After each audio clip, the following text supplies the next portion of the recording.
मैं doctor Alka Pareek, associate professor home science, government girls college Sikandra Dausa.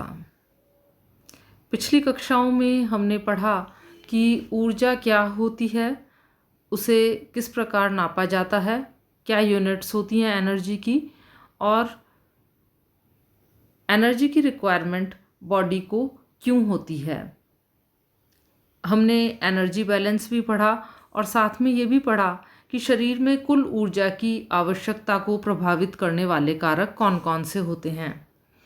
उनमें हमने पहला कारक पढ़ा था उम्र एवं शारीरिक वृद्धि।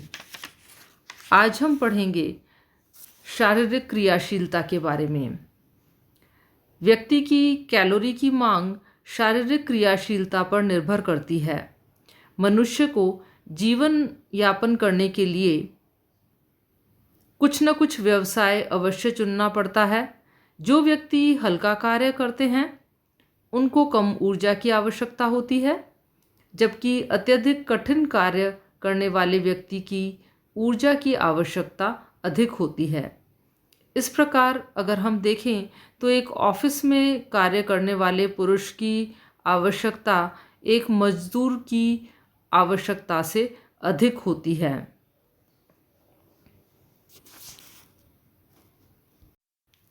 यदि हम फिजिकल एक्टिविटी या शारीरिक क्रियाशीलता को देखें तो 3 तरह से आहार वैज्ञानिकों ने व्यक्तियों को वर्गीकृत किया है। सबसे पहला लाइट वर्कर, साधारण या कम क्रियाशील व्यक्ति। दूसरा मध्यम क्रियाशीलता, मॉडरेट वर्क। और तीसरा अधिक क्रियाशीलता, हैवी वर्क। कुछ लोग वेरी हैवी वर्क वाले व्यक्तियों की भी उन्होंने एक श्रेणी बनाई है, जिसमें कि श्रमिक और रिक्शा पुलर्स को उन्होंने उसमें लिया है। साधारण या कम क्रियाशीलता के अंतर्गत वे लोग आते हैं जो केवल मानसिक कार्य करते हैं और शारीरिक श्रम बिल्कुल भी नहीं करते। इन व्यक्तियों को कम ऊर्जा की आवश्यकता होती है और इसके लिए 1 किलो कैलोरी प्रति किलोग्राम वजन प्रति घंटे के अनुसार ऊर्जा की आवश्यकता होती है, जैसे डॉक्टर्स, प्रोफेसर्स, क्लर्क आदि। अगर हम इसको यूँ समझ सकते हैं कि यदि एक वयस्क व्यक्ति का वज़न 70 किलो है तो उससे ऊर्जा की आवश्यकता होगी 70 × 1 × 24 यानी 1680 किलो कैलोरी। तो इस तरह से एक साधारण या कम क्रियाशील व्यक्ति की एक दिन की कुल ऊर्जा की आवश्यकता होती है 1680 किलो कैलोरीज़। और उसका जो BMR है वो भी औरों की अपेक्षा कम होता है। टेबल में आप देख सकते हैं 30 to 40% तक BMR होता है। इसी तरह से मध्यम क्रियाशीलता के श्रेणी में वे लोग आते हैं जो मानसिक श्रम तो करते ही हैं, लेकिन साथ ही साथ हल्का फुल्का शारीरिक कार्य भी करते हैं। तीसरे और इनका बेसल मेटाबॉलिक रेट होता है 40 से 50%। तीसरी श्रेणी में आते हैं अधिक क्रियाशील व्यक्ति, जैसे कि हल चलाते हैं जो किसान, या बोझ उठाता मजदूर, या खानों में काम करने वाले मजदूर, कुली, रिक्शा चालक। इन लोगों की ऊर्जा की आवश्यकता अधिक होती है। और इस तरह से अगर हम देखें तो इनका BMR भी अधिक होता है। हैवी वर्क वालों का 50 से 60% और वेरी हैवी वर्कर्स का 60 to 80%। इस तरह से हम जब फिज़िकल एक्टिविटी देखते हैं तो हमें समझ में आता है कि जो भी हैवी वर्कर्स हैं उनकी एनर्जी की रिक्वायरमेंट अधिक होगी। फिर जलवायु भी एक कारक है, एनवायरमेंटल टेम्परेचर। शरीर में ऊर्जा की आवश्यकता मौसम के अनुरूप घटती और बढ़ती रहती है।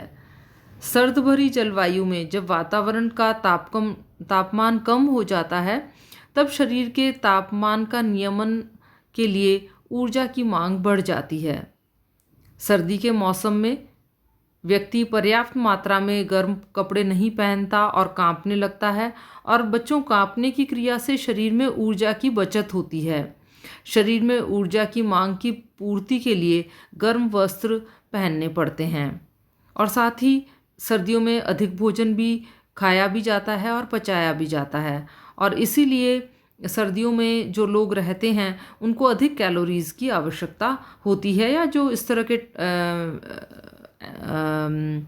जगह पे कंट्रीज़ में रहते हैं जहाँ पर कि एनवायरमेंटल टेम्परेचर कम होता है।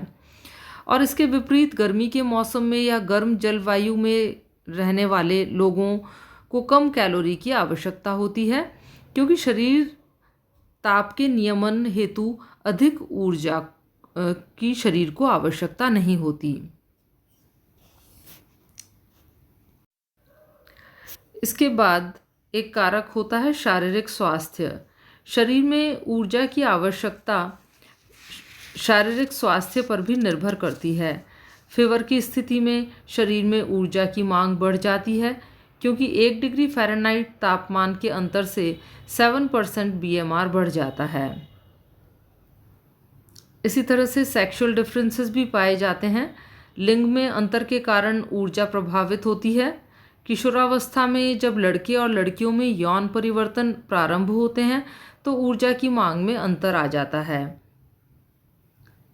बॉयज़ को और एडोलेसेंट बॉयज़ को अधिक ऊर्जा की आवश्यकता होती है, क्योंकि वे लड़कियों की अपेक्षा अधिक क्रियाशील होते हैं और साथ ही उनकी शारीरिक संरचना, आकृति एवं आकार में भी अंतर होता है। एक कारक होता है प्रेगनेंसी एंड लैक्टेशन। प्रेगनेंसी के दौरान शरीर में ऊर्जा की मांग बढ़ जाती है, क्योंकि प्रेग्नेंट लेडी के गर्भ में शिशु का विकास हो रहा होता है और इसके लिए उसे अधिक भोजन की आवश्यकता होती है और अधिक पौष्टिक तत्वों को वो ग्रहण करती है। वैज्ञानिकों ने शोध करके यह निष्कर्ष निकाला है कि पूर्ण गर्भकाल तक गर्भ के समुचित विकास के लिए 80,000 किलो कैलोरी अतिरिक्त ऊर्जा की आवश्यकता होती है। और इसी तरह से साथ ही हम ये देखते हैं कि इस समय BMR भी बढ़ जाता है 20 से 22% तक, और इसीलिए ऊर्जा की आवश्यकता भी अधिक होती है। इसी तरह से लैक्टेशन यानी दुग्ध स्रवण अवस्था में भी, क्योंकि मदर बच्चे को फीड कराती है तो अतिरिक्त ऊर्जा की आवश्यकता होती है।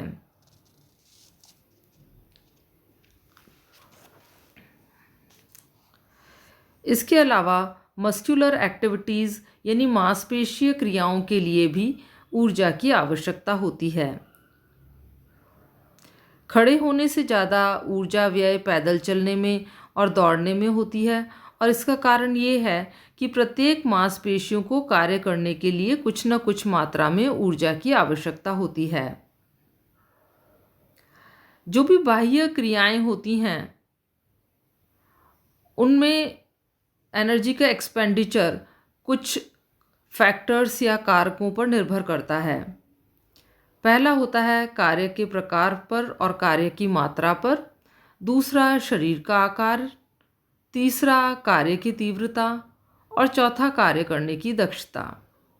धीरे धीरे कार्य करने की अपेक्षा जब जल्दी जल्दी कार्य किया जाता है तो व्यक्ति जल्दी थक जाता है, क्योंकि मांसपेशियों की तीव्रता, जो भी मांसपेशियां हैं उनको तीव्रता से कार्य करना पड़ता है और साथ ही अधिक ऊर्जा व्यय होती है। ऊर्जा की मांग व्यक्ति के कार्य करने की दक्षता पर भी निर्भर करती है। प्रारंभ में जब भी कोई कार्य किया जाता है तो वह धीरे धीरे संपन्न होता है और साथ ही उसमें अधिक ऊर्जा भी व्यय होती है, क्योंकि व्यक्ति को काम करने का सही तरीका मालूम नहीं होता। लेकिन जैसे जैसे कामों में दक्षता, कुशलता और निपुणता आती जाती है, वैसे वैसे कम ऊर्जा की आवश्यकता होती है, क्योंकि अब उसे उस कार्य करने का सही तरीका मालूम हो गया है। तो ये थे बच्चों सभी कारक जो कि शरीर के अंदर कुल ऊर्जा की आवश्यकता को प्रभावित करते हैं। और ये जो भी कारक थे इनको अगर हम एक बार देखें फिर से कि वो कौन से हैं, तो पहला है शरीर का आकार यानी बॉडी साइज़, दूसरा शरीर का संगठन यानी बॉडी कॉम्पोजिशन, तीसरा व्यक्ति की उम्र एज, फोर्थ है सेक्स यानी बॉयज़ और गर्ल्स के अंदर और मैन और वुमेन के अंदर एनर्जी की रिक्वायरमेंट में फ़र्क, पांचवा है न्यूट्रिशनल स्टेटस यानी पोषण का स्तर, सिक्स्थ है pregnancy and breast feeding, seventh activity या क्रियाशीलता, और लास्ट है क्लाइमेट यानी कि जलवायु। तो बच्चों ये सारे थे कारक जो कि हमारी बॉडी के एनर्जी एक्सपेंडिचर को प्रभावित करते हैं और साथ ही शरीर में कुल ऊर्जा की आवश्यकता को भी, क्योंकि जितना अधिक एनर्जी का एक्सपेंडिचर होगा उतनी ही ऊर्जा की मांग अधिक होगी, और जितना बॉडी के अंदर ऊर्जा का एक्सपेंडिचर कम होगा उतनी ही ऊर्जा की मांग भी कम होगी।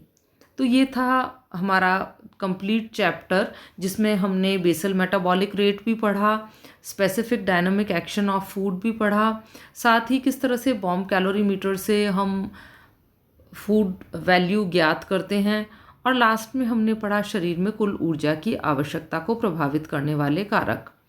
आशा है आज का लेक्चर आपको समझ में आया होगा।